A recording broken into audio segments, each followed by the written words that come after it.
माझ्याकडे एकूण शेतीचं क्षेत्र हे 18 एकर आहे.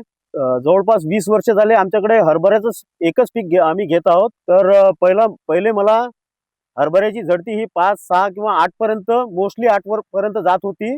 माझी कोरडवाहू शेती आहे. पाण्याचं कोणतंही स्तोत्र माझ्याकडे उपलब्ध नाही आहे. पहिले आम्ही बीज प्रक्रिया करत नव्हतो. म्हणून आमच्या शेतात मर नावाचा रोग हा खूप थैमान घालत होता. ज्या वेळेस पासून आम्ही बायो संजीवनी आणि रायझोमिका या 2 बायोकल्चरची बीज प्रक्रिया केली, त्यावेळेस पासून आमच्या उत्पन्नात खूप खूप म्हणजे खूप तफावत झाली. पहिले जो मला झडता 6-7 पर्यंत लागत होता, तो आता 12 प्लस पर्यंत गेलेला आहे.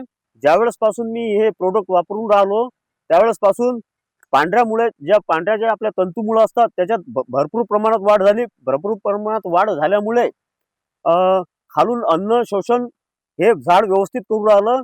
त्यामुळे याची हाईट पण वाढली आणि ब्रांचेस ज्या डांगा ज्या असतात, उपडांगा, त्या डांगा पण याच्यावर भरपूर प्रमाणात आलेल्या आहेत. विशेष म्हणजे याची फुलगळ होत नाही आणि जो फुलगळ न झाल्यामुळे अन्नद्रव्य याला व्यवस्थित मिळण्यामुळे याची जे दाण्याची साईज आहे, हे एका गाठ्यामध्ये दोन दाणे आणि दाण्याची साईज पण खूप जाड असते.